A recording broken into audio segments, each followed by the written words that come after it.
Hello guys, இன்னைக்கு நம்ம வீடியோவில் Salem RR biryani founder RR தமிழ்ச்செல்வனை பற்றி தான் பார்க்க போகிறோம். நம்ம எல்லாருக்கும் தெரிஞ்ச சேலம் ஆர்ஆர் பிரியாணி தமிழ்நாடு முழுவதும் 25க்கும் மேற்பட்ட கிளைகளை நடத்திட்டு வராங்க. சேலம் மாவட்டம் எடப்பாடி பக்கத்தில் ஒரு சின்ன கிராமத்தில் பிறக்கிறாரு ஆர்ஆர் தமிழ்ச்செல்வன். ரொம்ப வறுமையான குடும்பத்தில் பிறந்த இவர் அயராது உழைத்து இன்னைக்கு 25க்கும் மேற்பட்ட கடைகள் வச்சிருக்காரு. அதே மாதிரி 23 வீடுகள் வச்சிருக்காரு.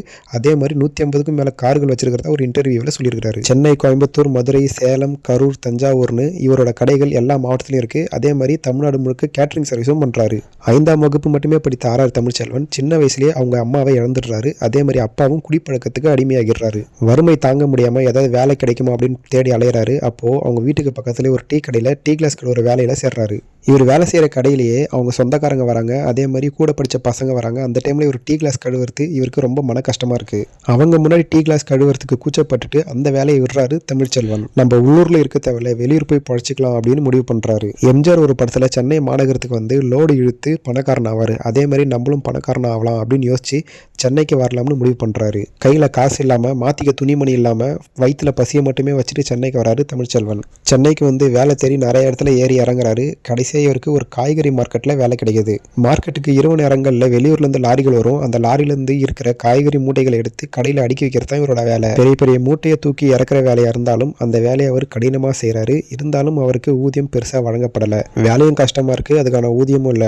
இதனால இவர் அந்த வேலையை விடணும்னு முடிவு பண்றாரு. இவருக்கு ஏற்கனவே டீ கடையில வேலை செஞ்ச அனுபவம் இருக்கிறதுனால ஏதாவது உணவகத்துல வேலை கிடைக்குமா அப்படின்னு ட்ரை பண்றாரு. உணவகத்துல வேலைக்கு சேர்ந்தா ஊதியமும் கிடைக்கும், சாப்பாடும் கிடைக்கும் அப்படின்ற ஒரே விஷயத்துக்காக உணவகத்துல வேலை தேடி அலையறாரு. இவர் எதிர்பார்த்த மாதிரியே ஒரு ஹோட்டல்ல வேலையும் வாங்கிடுறாரு. அந்த ஹோட்டல்ல இவருக்கு சர்வேயர் வேலை கொடுப்பாங்கன்னு நினைக்கிறாரு. ஆனா அந்த ஹோட்டல் இவருக்கு தட்டுக்கடை ஒரு வேலையை கொடுக்குது. அந்த ஹோட்டல் பிரபலமான ஹோட்டல்ன்றதுனால அந்த கடைக்கு கஸ்டமர்ஸ் நிறைய பேர் வருவாங்க. அதனால காலையில இருந்து நைட் வரலையும் சாப்பிட்ற தட்டுகள் இவருக்கு வந்துகிட்டே இருக்கும். அதையும் இவரு கழுவிக்கிட்டே கிடக்கணும். காலில் இருந்து நைட் வரலையும் கை கால்கள் தண்ணிலே இருக்கிறதுனால இவரோட கால் பாதங்கள்ல காயங்கள் நிறைய இருக்குமா. இவரோட ஹார்ட் ஒர்க்கை பார்த்த அங்கிருந்த மேனேஜர் இவரை தட்டு கழுவுற வேலையை நிறுத்திட்டு டேபிள் துடைக்கிற கிளீனர் வேலையை கொடுக்குறாரு. ஆர்ஆர் தமிழ்ச்செல்வனுக்கு ரொம்பவே சந்தோஷமாயிடுது. ஏன்னா தட்டு கழுவும் போது மனிதர்களே பார்க்க முடியாது, ஆனால் கிளீனர் வேலையில மனிதர்களை நிறைய பார்க்கலாம் அப்படின்னு சந்தோஷமாகறாரு. கஸ்டமர் சாப்பிட்டு முடிச்சுட்டு போனோடனே அந்த டேபிளை கண்ணாடி மாதிரி தொடச்சி கிளீன் பண்றாரு. இதை அந்த ஓனர் பார்க்கறாரு. பையன் ரொம்ப துடிப்பா வேலை செய்யறான், இவனை சர்வர் ஆக்கிடலாம் அப்படின்னு கிளீனர் வேலையிலேருந்து சர்வர் வேலைக்கு அவரை மாத்துறாரு. ஆர்ஆர் தமிழ்ச்செல்வன் சர்வர் வேலையும் ரொம்ப சூப்பராக செய்யறாரு. அதனால வர கஸ்டமர்ஸ் ₹1 2 டிப்ஸ் கொடுக்காம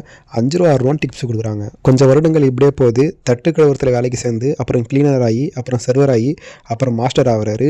குக்கிங் இண்டஸ்ட்ரியில் என்னென்னலாம் இருக்கோ மொத்தமாக கற்றுக்கிறாரு. நம்மளும் தனியாக ஒரு கடை ஸ்டார்ட் பண்ணணும் அப்படின்ற ஆசை இவருக்கு வருது. இவரோட ஆசையை இவரோட நண்பர்கிட்ட தெரிவிக்கிறாரு. இவர் ஒரு 8000, இவர் நண்பர் சேது ஒரு 6000, இந்த 2 பேருமே சேர்ந்து இன்வெஸ்ட் பண்ணி ஒரு தள்ளுவண்டி கடையில் பிரியாணி கடை ஸ்டார்ட் பண்ணலான்னு ஐடியா பண்ணுறாங்க. மற்ற பிரியாணி கடைங்க மாதிரி இல்லாமல் நம்மளோட பிரியாணி கடை தனியாக தெரியணும் அப்படின்னு யோசிக்கிறாரு ஆர்ஆர் தமிழ்ச்செல்வன்.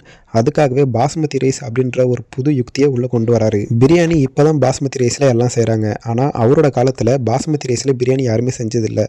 அதனால் இவர் பாஸ்மதி ரைஸில் பிரியாணி கொடுப்போம், கஸ்டமர்ஸுக்கு பிடிக்கும், அதேமாதிரி கஸ்டமர்ஸ் நம்ம கடைக்கு நிறைய பேர் வருவாங்க அப்படின்னு நம்புறாரு. பக்காவான பதத்தில் பாஸ்மதி ரைஸில் பிரியாணி செஞ்சு மக்களுக்கு கொடுக்குறாரு. வர கஸ்டமர்ஸும் இது என்ன அரிசி புதுசாக இருக்கே அப்படின்னு விரும்பி சாப்பிட்றாங்க. இவரோட கடையில் சின்னவங்கலேருந்து பெரியவங்களையும் விரும்பி சாப்பிட்றாங்க. அதே மாதிரி ரோட்டில் போகிற பைக்கு, காரு அவங்களாம் கூட காரை நிறுத்திட்டு இவங்க கடையில் வந்து சாப்பிட்றாங்க. இவரோட கடைக்கு ஆட்கள் அதிகமாக வராங்க. அதனால வேலையும் அதிகமாகுது. அதனாலே இவர் என்ன பண்ணுறாருன்னா 21 வயசுலேயே ஒரு பொண்ணை கல்யாணம் பண்ணுறாரு. எதுக்காகனா இவர் கடையில் வேலை செய்யணுன்றதுக்காகவே. இவரோட கடைக்கு வர சில கஸ்டமர்ஸ் என்ன சொல்கிறாங்கன்னா, ஏன் தள்ளுவண்டி கடையிலே பிரியாணி போட்டுட்ருக்க, ஒரு தனியாக ஒரு கடை வாடகை எடுத்து அதில் பிரியாணி போடலாம்ல அப்படின்னு ஐடியா கொடுக்குறாங்க. தனியாக ஒரு கடை ஆரம்பிக்கணும் அப்படின்றதுக்காகவே இவர் சீட்டு பணம் கட்டுறாரு. சீட்டு பணம் கட்டி ₹1,00,000 இவருக்கு பணமும் வருது. சென்னை தாம்பரத்தில் முதல்ல ஒரு கடையை ஓப்பன் பண்ணுறாரு. ஆனால் அதுக்கு பேர் என்ன வைக்கணுன்றது இவருக்கு ஸ்டார்டிங்கில் தெரியல.